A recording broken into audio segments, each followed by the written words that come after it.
Welcome to The Bone, the podcast that goes deeper.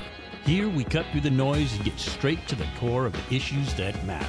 From real stories to raw truths, we dive deep into the conversations that shape our world and challenge our thinking.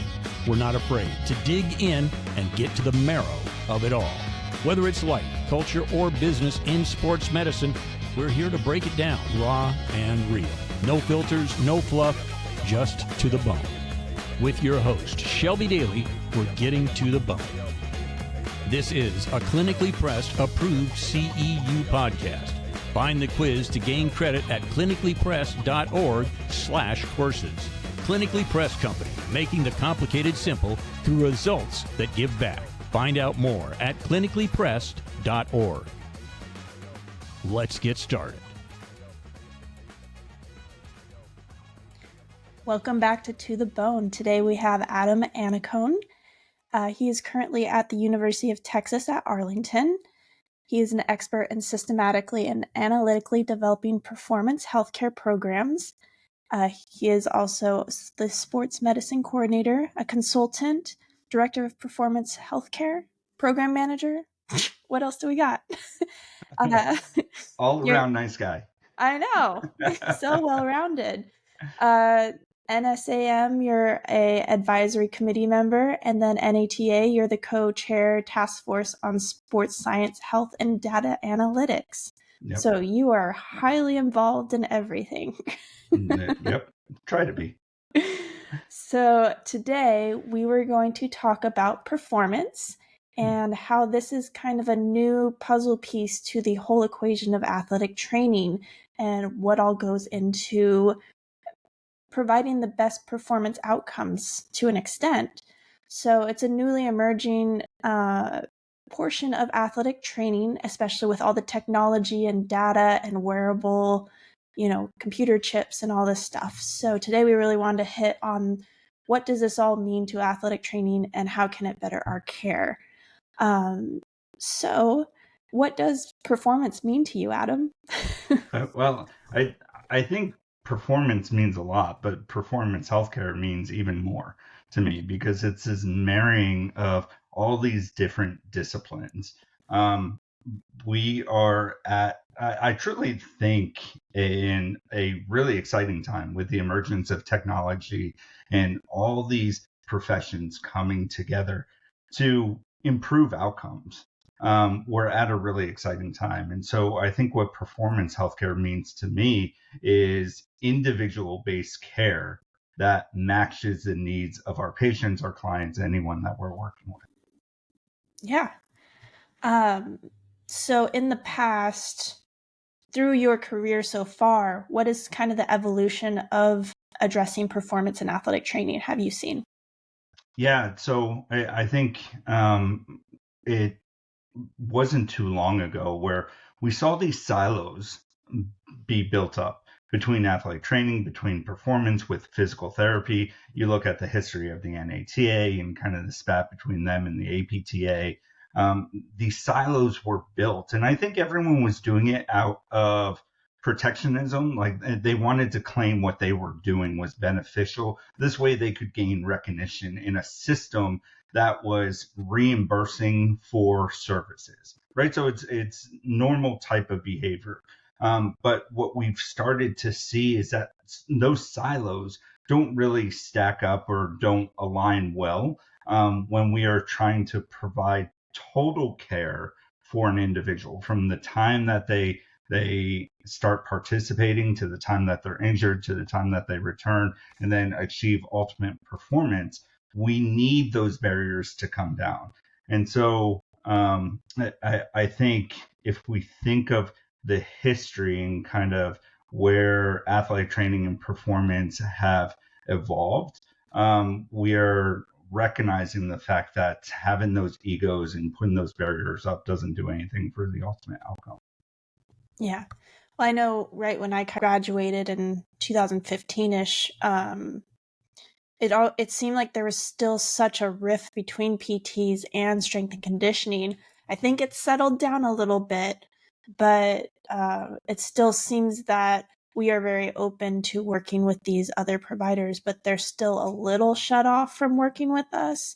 But I feel that, with physical therapy, they are very granular with their exercises and return to play or function, however they're addressing it. So they're very segmented in that whole piece of the athletic performance. Then we go to strength and conditioning, where they kind of get bookend, I think, kind of the prevention, building strength, creating speed, all this type of stuff. And then they're kind of in that return to play crossover area too. So, looking at athletic training, we really do follow that athlete through the whole circle of life of where they are in performance. Um, do we need to better integrate these other allied healthcare providers, specialists, all that stuff? Or do you think that we need to kind of still hold our cards kind of close? I really think that depends on the system in which we're operating, right? Yeah. And so if you're working in a professional setting, like, it would make sense to identify the strengths of your staff and determine who's the best individual to handle this specific task. And that requires a conversation. And it almost requires checking our egos at the door, because what you were talking about, like this breakdown between physical therapy and performance, some of this is protectionism in the ultimate form, in which if we allow another entity to come in and do a similar task, we run the risk of being of exposing our vulnerabilities and showing where we are not very good in certain tasks, right? If that makes sense. And so some of this requires us to be open to learning skills that we know, but maybe learning how to do them more effectively or efficiently, and recognizing the fact that another entity may actually be better than us at the skill that needs to be accomplished. So I think within the professional setting, it is this marrying and blending of these professionals in a system that speaks the common language. And I refer to it as having a treatment philosophy, right? Getting all these individuals in the room, talking about an individual, and developing what that program or what that treatment or what that service looks like for that individual, all around a common type of language. If we talk about the high school setting, that's a completely different avenue, right? And they're fighting for resources. They may have one or two ATs if they're lucky. PT may be outsourced. A performance coach may be an assistant football coach who likes to lift, right? So it looks a little bit different. But the system and the philosophy approach that we take is no different. We as athletic trainers may need to do a little bit more of the coordinating, and it may be more difficult for us. We don't have the capability of calling everyone into the same room at the same time, but the process can kind of work the same way. So it really is taking the resources that you have, understanding the setting that you're in, and determining, okay, how are we going to make this work? Maybe me as the athletic trainer in the high school setting, I have to do more myself. Whereas pro setting, it's delegating and gladly giving up or recognizing that others have more experience in that task. Gotcha. So obviously every setting is different, as we just hit on, but what kind of leadership aspects are you seeing emerge with this newly found skill, part of the active individual's career for performance? What can athletic trainers do to help achieve performance without having the ego or cutting people off, if this makes sense, what I'm trying to say? Yeah, I mean, I don't think it's any different than what businesses are looking for in a CEO, or what pro sports teams are looking from a general manager. It's an individual who is willing to put the needs and the interests of the organization first to help provide a service to individual athletes or clients. And so athletic trainers who really want to succeed, or I think about some of the athletic trainers who are succeeding in this avenue, they have some of the skill sets such as effective communication, collaboration. Some would term them transformational leaders, right?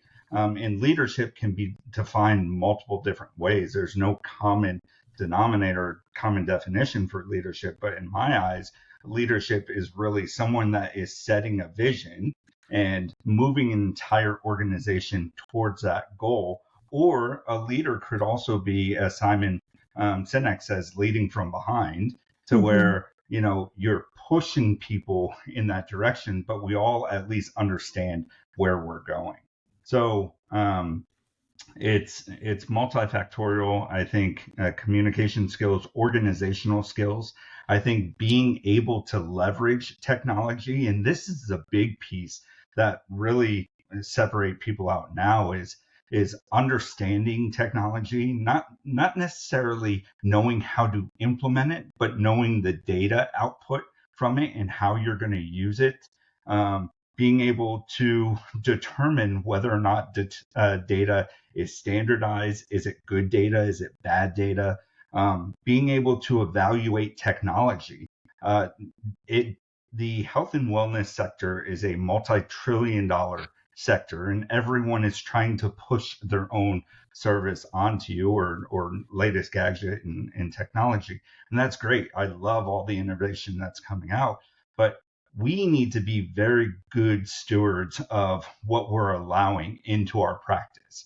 And we should be very critical of that technology. And we should make sure that it complements what we're trying to do, and not just we're getting it because it's the new cool latest trend and everyone has it, right? So we need to understand a little bit about how to evaluate data, how to evaluate technology, and how to create a process leveraging all this that ultimately impacts outcomes on the back end of an individual. And then all of the other skill sets that we think of when we think of effective leaders, right? They're personable. They're able to effectively manage conflict and recognize when conflict is healthy and when conflict is not healthy. They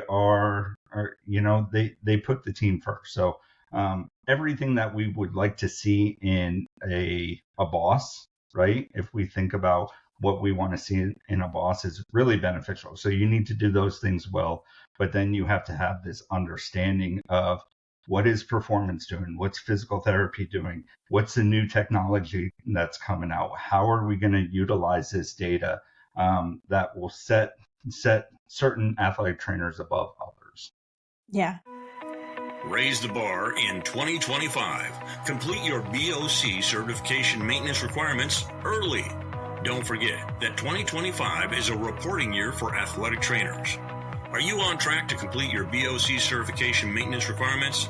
Find out today by logging into your BOC profile at bocatc.org/BOC360. That's right, it's time, and this year is the year to renew your certification maintenance requirements. Check it out at bocatc.org/BOC360.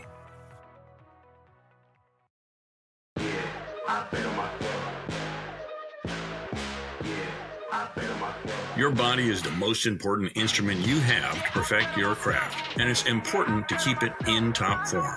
As To The Bone's official recovery partner, Rapid Reboot Recovery Products can help you do this. With their best-in-class pneumatic compression devices, you can customize your recovery settings to help your body perform its best. Get yours today with the To The Bone 15% discount code. That's right. Visit rapidreboot.com, rapidreboot.com, and enter the code ToTheBone15 to get your 15% discount. Well, and I think being able to take obstacles out of the way so that the rest of your team can elevate and do their job better is a big portion of it that I think is lacking sometimes. I mean, we can go down the rabbit hole, but the head athletic trainer, the director, I don't know if they've been given enough time to actually implement the leadership aspects sometimes, because they have the full-time job of being an athletic trainer at the same time. So this is an interesting dynamic that I've been, flirting with of, well, not that they shouldn't have any responsibilities, but if they're a good leader, they'll be able to plug in when, somebody's sick, or, being able to check in with people and making sure that they're achieving their goals or their measures and all that stuff. And I think the leaders should really have a more time in their job description, like a general time They to should do have more. everything. Yeah, they should have more time, but they should also be provided the opportunity to continue to learn, right? Mm-hmm. We can't expect individuals to come into a leadership position and automatically know everything there is to know about running an organization, being an effective leader, right? Understanding technology. There should be some of this wiggle room. And I'm reminded of, I believe it's called the Peter Principle. And it's talked about in the management strategies of athletic training by, who's the author? It will come to me. But the Peter Principle is we rise to our level of incompetence, right? Mm-hmm. And so you promote clinical athletic trainers because we all learn the clinical aspect of athletic training. And eventually you're going to rise through the ranks until you get to a point where you're no longer competent in the skills and abilities that are being asked of you to achieve. And so at that point, what happens is either you are successful or you're not.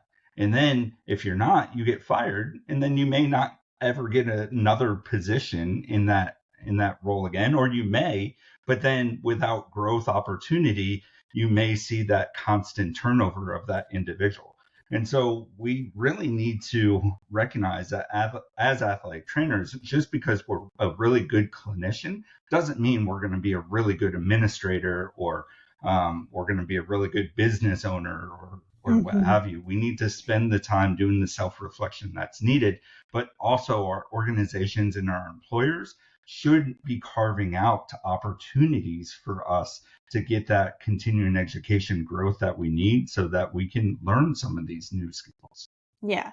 And I feel you have to kind of set up the leader like a firefighter, is that they're available, they're there, but most of the time they're going to be putting out fires most of the time. So a good leader will keep themselves busy as necessary, but having regular day assignments, I think, are sometimes overwhelming. And I think that's why, progressing the profession at this point is kind of difficult, is that everybody's buried so deeply that they're not able to bring in the new things as quickly as they'd like, or create new policies or procedures, whatever it may be, is because they have so many day-to-day operations that they're just trying to manage. And then when the fires pop up, they have to do that on top of it all. And then it's just, they're not able to bring in that fresh air that they need sometimes. Yep. Yeah, 100%. And it came to me. So Richard Ray and Dave Perrin are the authors of Management Strategies in Athletic Training, which I think that principle nails it. But, to what you're saying, we just need to be maybe not forgiving. I think that's a little too a little too passive, but we need to understand that not everyone necessarily has the skills right away. Exactly. Well, and then people get pushed into these positions and they're not doing the fun things like the patient care or the game day coverage, all that type of stuff that athletic trainers really like to do. Yeah. And I don't know if we set a realistic standards on what it means to move up the leadership ladder in athletic training, because it's very short, and then it's very segmental on what you're actually doing in those different positions. Yeah. So, And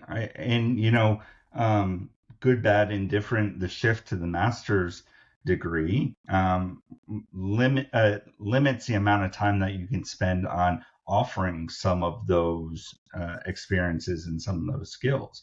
I think there's programs that are doing it really well who recognize that we should be offering some more business strategy or business leadership type experiences within this condensed 2 years. And there's others that are focusing strictly on clinical side and then looking at maybe the DAT, which is a clinical component, but with the DAT offering some of these skills. But I think time and time again, what we're recognizing, especially when we think about who should be leading like teams, it comes down to what experience do you have outside of just the clinical aspect.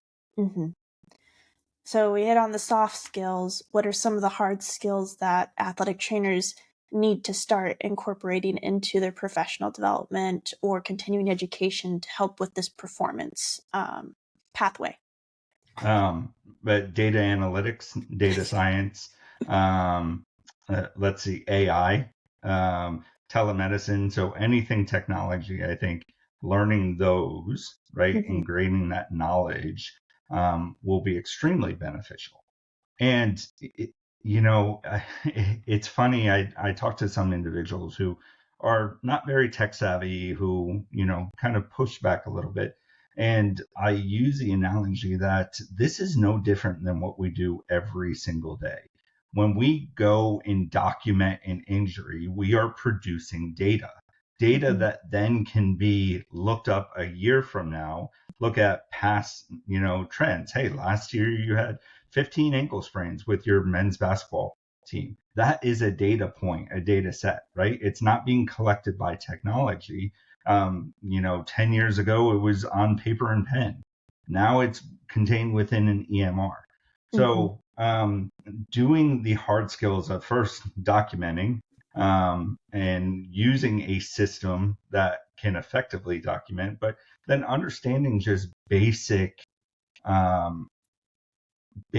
data breakdown and how do you know if you have clean data or not, right? So just a little bit about data and data analytics. And if you don't know about that, then identifying individuals who are very good at data and data science. And then I talked about it before, but having the hard skill of being able to critically appraise technology and critically appraise outcomes as well. And then tying in all of that with research.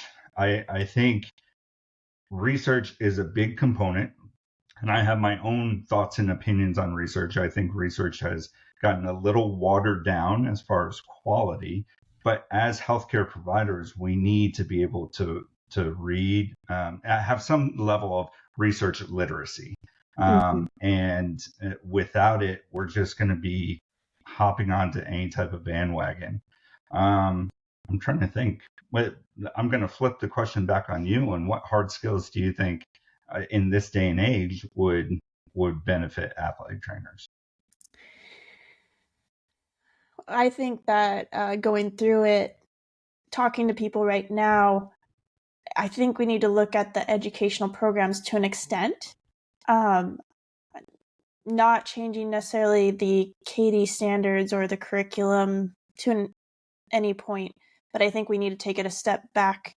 I know people hate that we went to the master's. Some people love it, but I think we need to look at the prerequisites going into a master's program and possibly be a little bit more conscientious of what people are taking before they get in. So maybe being a little bit more harder emphasis into the sports science, maybe as the prerequisite degree.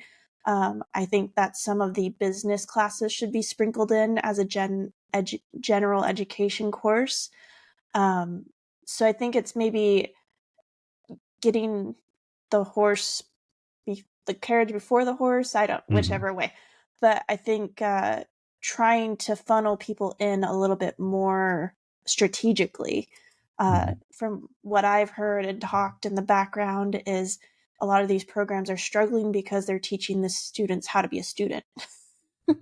Yeah.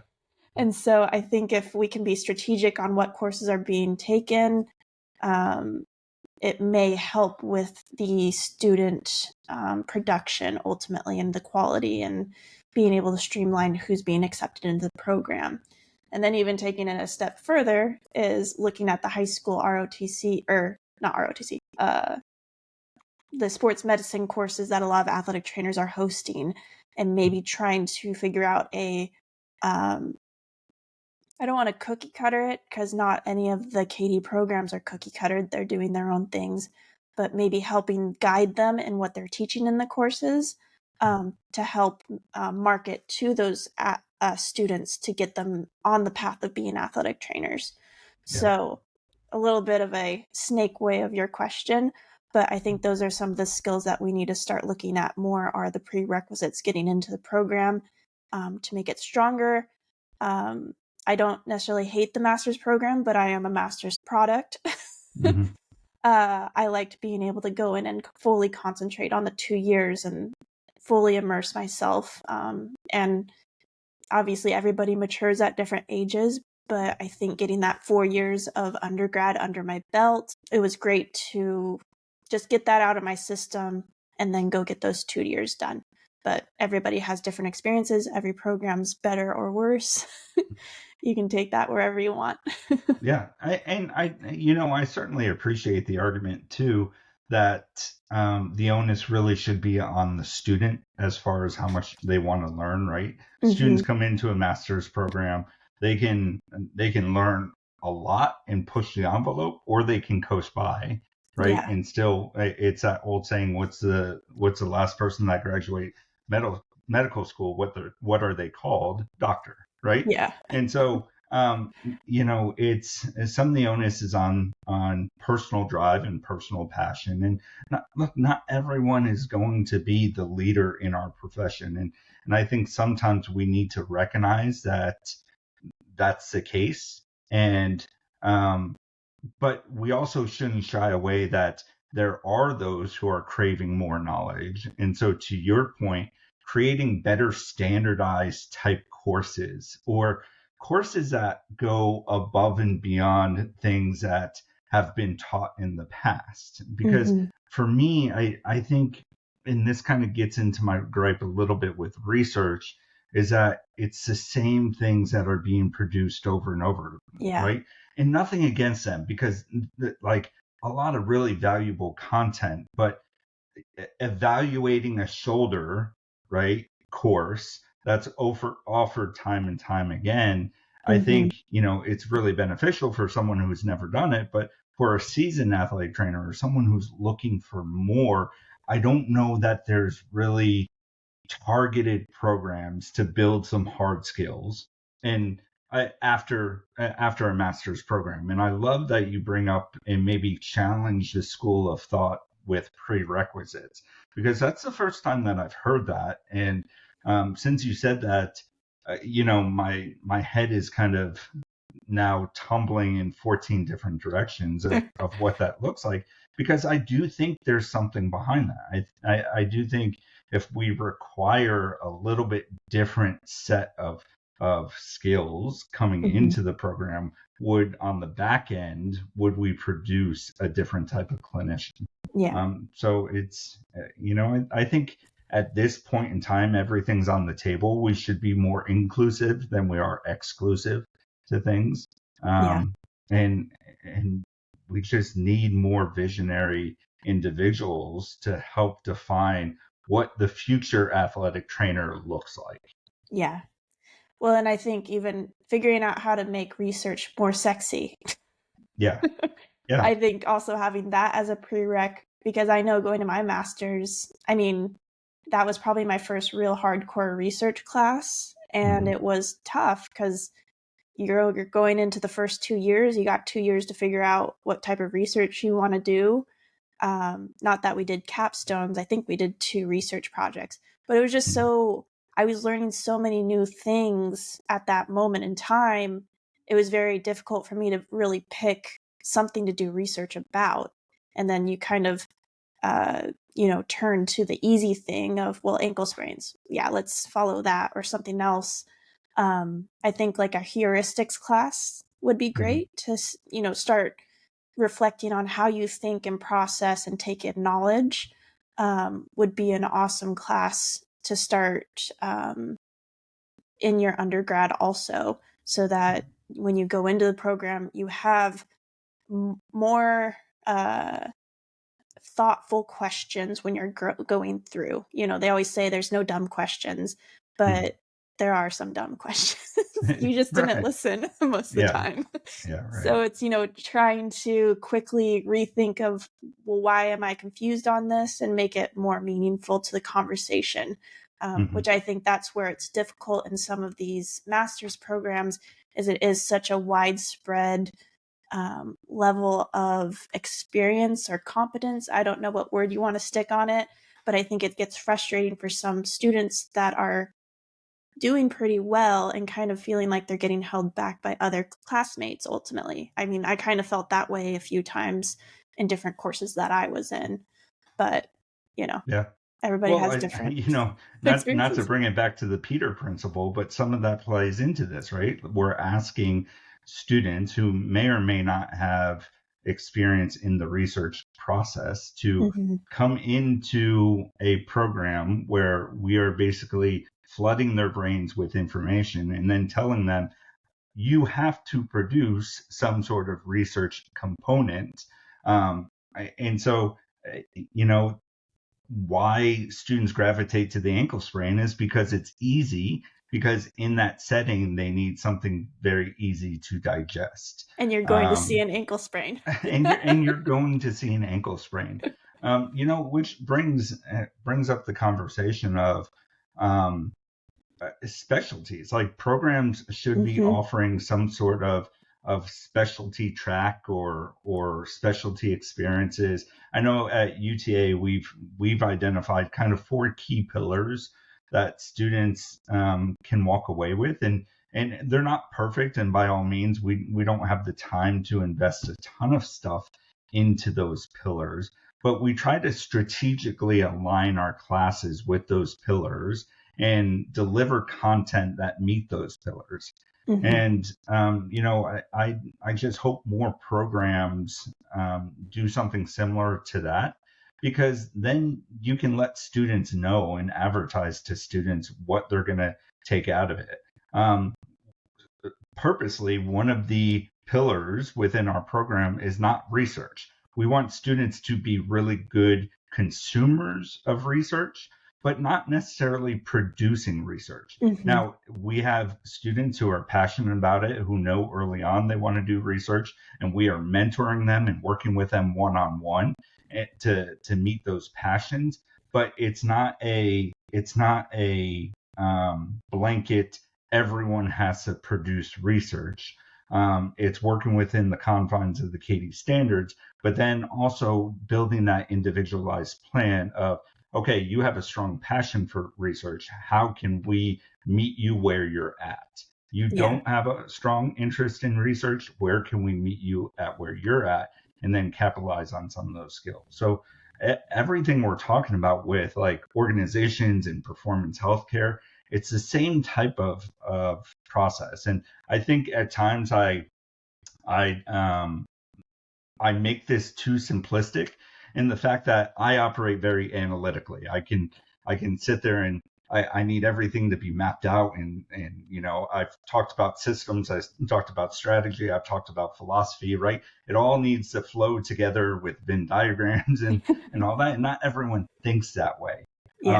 So that just showcases that we need to meet individuals where we're at, if we are going to have any type of long lasting impact within our profession, and changing what some of these soft and hard skills look like, if that makes any sense. Yeah.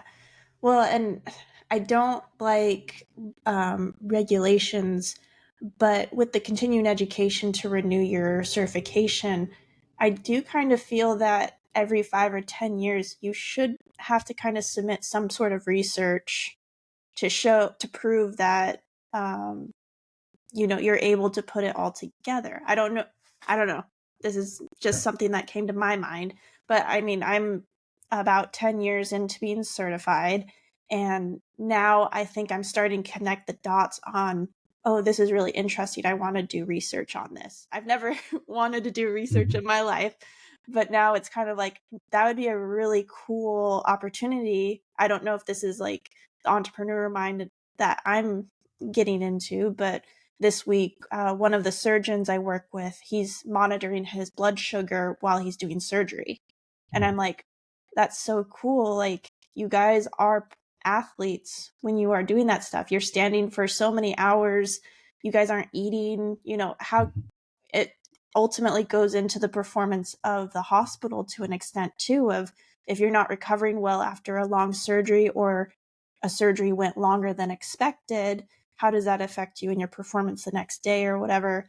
Let's get you in some compression boots. Let's get you some of those sugar or those carbohydrate gel packs, a protein drink afterwards. I don't know. Like, now I'm kind of like, well, that would be a super cool research project ultimately. Yeah. Which would be needed, right? And Yeah. that's, I'm glad you brought that up, because that is exactly what an athletic trainer is facing if they are given the keys to the truck, right? If they are the director of health, performance, and innovation of some, pro sports team or some collegiate team or what have you, it's things like that, right? It boils down to asking questions and leveraging technology. So they're wearing a glucometer, a continuous monitoring glucometer, and some research has been done in that. But because technology is changing so often and it's advancing so quickly, research in this area, in tech and AI and all that, hasn't run through the gauntlet of the research process. So we're left with a lot of these lower level studies that show some promising results, but still it's like level 3 type data, right? With a strength of recommendation of a C or what have you, because it hasn't been tested large enough. So if you're the athletic trainer that's working as the director at that physician practice or that hospital overseeing all this, do you make the decision to tell the surgeon not to perform surgery the next day because their glucose level was low yesterday and it's low this morning, right? Yeah. And how do you make that determination based off the data that you have? How do you even know that that data is reliable? Have you factored in what the surgeon consumes on a daily basis? Have you factored in their sleep? All this other data. So I think these are hard skills that athletic trainers need to understand in order to run these departments now, because technology is just causing more and more questions, and research is very valuable and very important, but we also see that research literacy is a little bit on the lower side, and so individuals confuse causation with correlation. Yeah. Right. And so producing athletic trainers that right away can recognize the difference between even those two simple things, I think would go a long way. So we've gone down so many different rabbit holes just in one component, but hopefully this is what's fun this about is something that's digestible. Yeah. Well, and I think that's where trying to figure out how to make research more sexy is, it's hard because your first 10 years of being an athletic trainer, you're still digesting and figuring out how you are practicing. So how are you supposed to accurately put together a research project when you're still figuring out what your technique or what you're really good at is? And I think that's one thing that should be addressed in athletic training also is, you're not an expert necessarily yet in that first 10 years. And I think that's why right now I'm kind of like, oh, well, I have a good handle on all the manual therapies, evaluation and stuff. Now I'm on that next step of higher thinking of, connecting the dots. And it's like, well, I need to probably write this down somewhere so that somebody else can use it on what I'm trying to find. Yeah. Well, and that's, I think some of that is,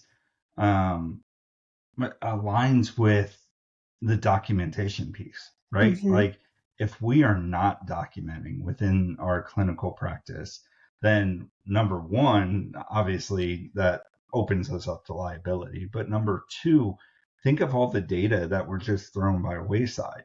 And you, the practicing clinician, may have no interest in research whatsoever. The sound of statistically significant and p-values may completely shut you off when you hear that. But that doesn't mean there's someone else that isn't excited by that and who could utilize your data. So we should be documenting everything, and we should produce more individuals who at least appreciate the research process. Because I feel there's two schools of thought. There's those who really love research and those who don't. And then going back to my silo example, we put everyone into those silos.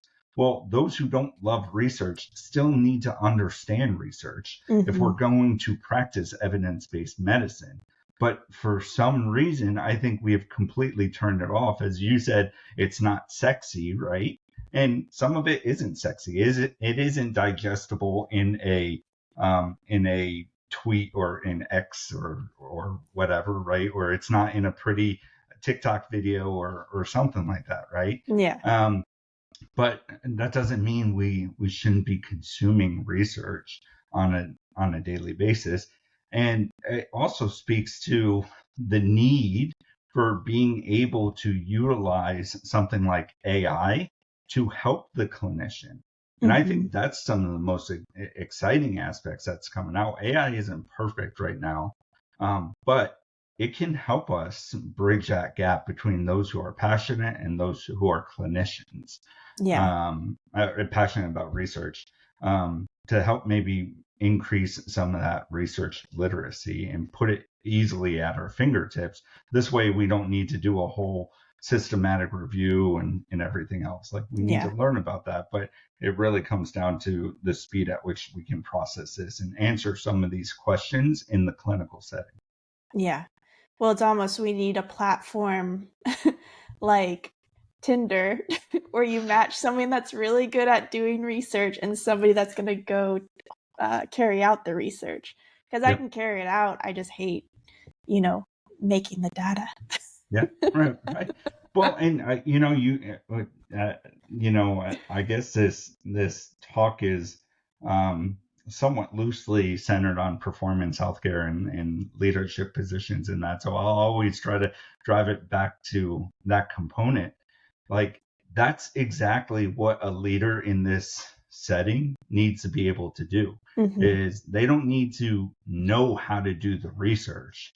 They just need to identify individuals that fit that weakness that they may have. Exactly. Right? If you're a really good clinician, I mean, if you're not finding people who know how to do the data and scrub the data and then the researchers who can formulate a question and understanding strengths and weaknesses of all, you're gonna struggle. And that's what happened in the past.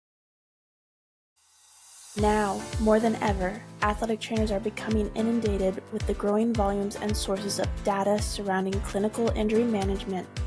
In fact, the purpose of data has changed. Whether it's pre-participation examinations, electronic medical records, concussion management, nutrition, or wearable devices, athletic trainers are constantly faced with new and complicated challenges interpreting data to drive patient care outcomes, reduce injury rates, and show practitioner value. To get ahead of this change, athletic training departments turn to Preventix, a data analytics solution provider. With over 25 years of athletic training and clinical data experience, Preventix empowers athletic training and sports medicine organizations with tools necessary to quantify the impact of care interventions on patient success and outcomes. As a trusted partner, Preventix works with you to build a strategy that addresses your specific pain points, integrating all your data sources, providing clean, reliable data, dashboards, and metrics that can be immediately accessed by stakeholders at the point of care. Don't let messy, siloed data continue to negatively impact your care delivery initiatives and practitioner value. Unlock the power of your clinical data today. Visit preventix.com for more information. preventix.com. So some of the work that I've done with the NATA and the Task Force on Sports Science, Health, and Data Analytics, part of that was created because there was a trend in the NBA in professional sports that athletic trainers were losing their jobs or being demoted or not being promoted for like a director position. Because there was a big influx of sports scientists and physiotherapists from overseas coming over and offering those positions. And those individuals, especially in Europe and Australia, they started looking at things differently. To them, prevention wasn't about taping and bracing. Prevention was about, it looks like he's playing too long and then he got an injury. Or it looks like that that female volleyball player is not lifting enough, isn't strong enough, and then that led to an injury, right? So it was more of this biomechanical analysis, which then led to research and data and motion capture and everything else to help set them on this path that, hey, if you're concerned about the games lost due to injury, if you're concerned about your injury rates, if you're concerned about prevention, hire us, because we've been doing all of that over in Australia and Europe for a long time. We're a better candidate than your athletic trainer who views taping and bracing as prevention. Yeah. So since you are part of the NATA to an extent, with the research that is presented at the NATA conference, how do we make it more, I mean, there are good presenters, but how do we make it more interesting or more intriguing? I'm hoping to go to NATA this year, but I know my experience in 2019 was just, like we had said, kind of the revolving door of kind of the same research that we've seen multiple times, to an extent kind of beating that dead horse. How do we start promoting, bringing in more innovative research that's new, cutting edge, maybe not as clinically backed? I mean, I think that's one of the things that's hard with research is you don't really see a lot of the negative research of things not working out. Nobody really wants to publish that, but there are benefits to that to the same time. So how do we make the research a little bit more dynamic and not all positive outcomes, I guess, if that makes any sense? Yeah. And I just want to make sure that that it comes across. I am not representing the views of the NATA, right? I am a volunteer for the NATA. I'm a member of the NATA, but I certainly don't speak for the NATA. But along these lines, and thinking of the work myself and Mark Coberly have done for the task force, one thing that could be of benefit is creating, and I'll flip it right back onto what you said, like more sexy type presentations, right? And so I'm encouraged to see that the NATA has been going through this evolving process, soliciting some more member feedback. And based on what it looks like they're doing in Orlando, they've changed around some of the formats, which seem encouraging. But on sports science and technology, we don't need someone to stand up in front of a room for 60 minutes to speak at us and then expect us to turn around and go implement it in a practice, right? Yeah. I think we need that sexiness, that short digestible clinical relevance type summation. And the problem with some of that is, though, I mean, let's call an apple an apple. There are some researchers who can't present very well. who Yeah. cannot connect with an individual. There's some clinicians who cannot present very well, right? So how can we make a format, especially for members within NATA, where we're providing content that's interesting, that's collaborative, that doesn't put the onus on one individual to present all of their information, right? Yeah. In this day and age, I can turn to a podcast, a blog, web page, turn the TV on. I can have multi forms of media that I can consume on one topic. Mm-hmm. So we should be creative in the way that we deliver content at the NATA or at any conference. And I think there's a lot of associations that are doing some really good work with that. Yeah. 2 years ago, I went to AOSSM, and their format was, well, it was intimate and small, and they kept it, I think, at 150 people. Their presentations were capped at 10 minutes.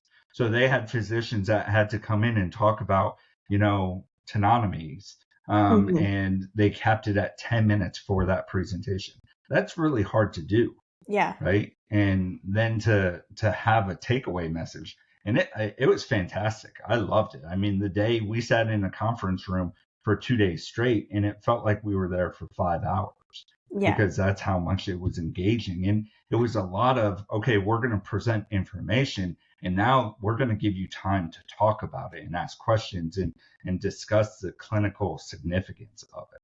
Yeah. So, I don't think we're going to solve the NATA's problems or any continuing education problems, but I just think what we've learned on the task force is there's a big need for sports science information. There's a big need for evaluating ways that we deliver information to members, to athletic trainers, to the profession. And I just hope that we're open to that, and we recognize that, and we don't shy away and stick to outdated practices. Yeah. Well, and I think what I had noticed in some of the presentations is they're going over like hard numbers sometimes. And it's like, I think it's learning how to be a speaker of, it's kind of talking about the philosophy of why you chose this research and what it's supposed to be doing for the profession and clinical practice, kind of giving an overview, and then you provide the resources so people can look up more. I think everybody's trying to sell it right in that speech or that presentation, where you're supposed to pique interest so that people keep looking into it. You don't have to give them all the answers right then and there, unless you find the meaning of life. Of course, everybody wants to know Right. that answer right then and there. Right. But I think that's kind of my critique on going to professional conferences and listening to people speak, is sometimes their approach to how they're presenting the data is a little bit too, I don't know if it's systematic. I don't know if it's just too many numbers, but I think if we could present it in a way that's softer, to make people think about it and create more thoughts so that it's easier for them to implement and put themselves in the shoe of that presenter and connect with that information better. Yeah. And I think we're going through this paradigm shift as well. We see it in education. We have some students who have a really hard time sitting in a classroom and being lectured at, all day long. So there's different learning styles. And then I bring up technology as far as how we consume our information. Maybe getting creative to where some of the heavy stuff you put ahead of time that individuals can sift through and kind of generate their own questions. And then when they're coming to the presentation, it's more of this collaborative, less heavy think tank type component, as you were talking about, and a little bit softer tone to where it's engaging and people can throw ideas off each other and fully digest the full takeaway of it. Yeah. I think all that should be on the table, but we also should recognize that this day and age, and you're certainly a lot younger than I am, but this day and age, students are inundated and clinicians are inundated with information. Yeah. And just because they have access to more information doesn't mean that they know how to consume all of that. And Exactly. so I think at times presenters think, well, they can look it up, or they know, if they don't understand something, there's other forums where they can find that. But what tends to happen is people tend to just move past it and move on if Yeah. it's not directly given to them or discussed in front of them. And we see that a lot with sports science, right? Like, the number one question I get asked all the time is, I want to do this in my clinical practice. How do I do it? And I can talk about, build a strategic plan and build out a system and identify the right people. And then at the end of the day, they're still like, so how do I do it? Yeah. Right. And so breaking it down into concrete examples and realizing that talking in about systems and all that, and getting back to what we were saying before, it may not be your forte. Like, you're basically saying, here's the ocean. Now I want you to just find a fish in this small little spot. Well, do I Yeah. have a fishing pole? Do I have this? Do I have that? People don't know where to start. And so then they don't even start at all. So with Exactly. data, I always say, and I said this earlier too, we collect data every single day. When an athlete walks in the door, patient walks into the room, we ask them, how are you feeling? Right? How do you feel today? How many of those encounters do we actually document? Right? Do we quantify it? You sit there and say you feel a little bit of pain. Well, what's your pain today? Oh, it's a 2 out of 10. Document that, right? Yeah. Every single interaction, every single small conversation, which I think athletic trainers are phenomenal at, because as you said, we're there through the whole cycle. So we're used to having and building these relationships on these small little conversations, yet that's not getting documented. So to bring it down to the bare bones component of it, just presenting to athletic trainers and saying the simplistic form of starting sports science is, number one, document everything, but number two, start with a simple question as to, why do you think that individual went from having no pain yesterday to a little bit of pain today, or no soreness yesterday to a little bit of soreness today? And let that be your guide to expand out, instead of starting with the big ocean and saying, okay, here, go find a fish. Yeah. Well, one last question. So, since you are in the academic world right now and having a lot of FaceTime with students, and we're talking about research and the ocean of research that there is, with social media and just access to information is very short, very fire hosey. How do we work with these upcoming athletic trainers as established athletic trainers with how they are taking in data?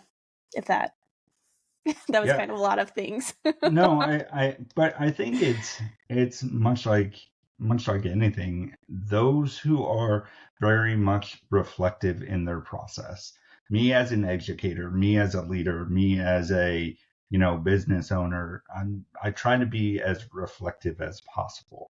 I think that opens the door to listen and to hear what those learners need right now. And, if that means that I need to learn about social media and what they're consuming on there, and how I create a video to then target them, that's part of my job, right? At least I view it within boundaries. But I think, people are human, right? We are humans.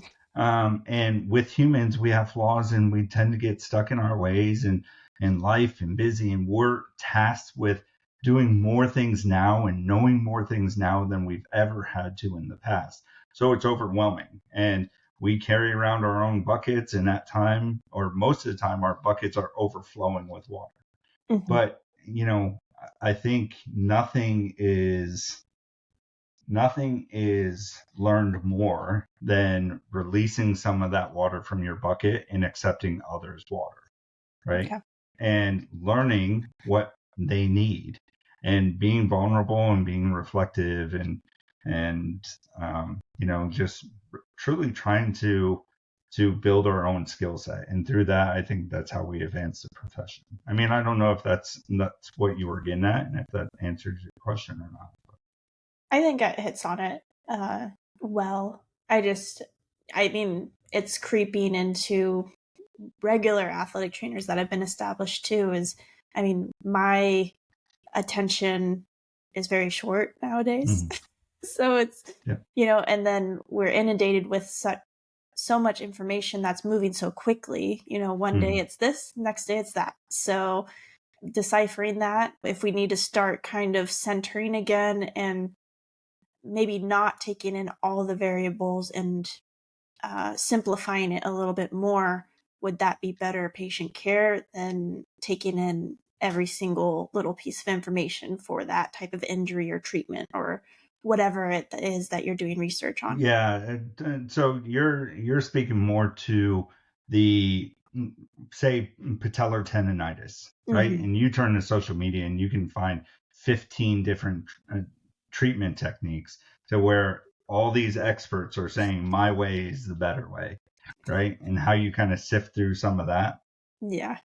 Yeah, I think, again, that goes back to the piece of being really good consumers of research and evaluating their claims and noting that anyone can create any type of post on social media. It doesn't mean it's valid. It doesn't Yeah. mean their methods are valid, right? So asking more questions than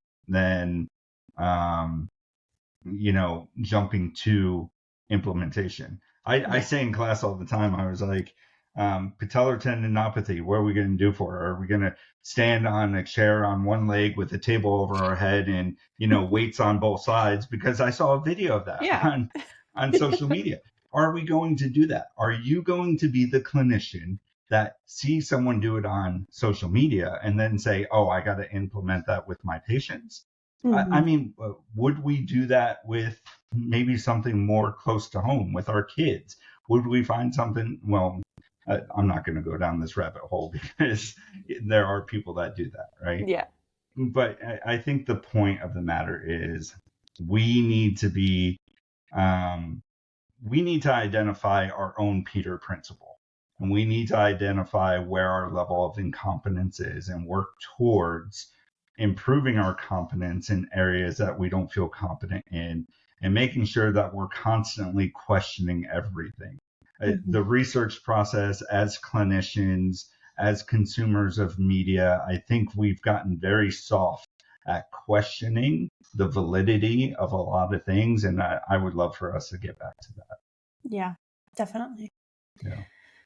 So I think we hit such a range of things, but it was a fun conversation. I liked where it went. Definitely. I enjoyed it. Yeah. I mean, I don't know if anyone else does, but I enjoyed it. But if anybody wanted to get in contact with you, how's the best way to do that? So I am on LinkedIn. That's probably the best method. Well, thank you so much for coming on, and Thank you. hopefully we'll talk again soon.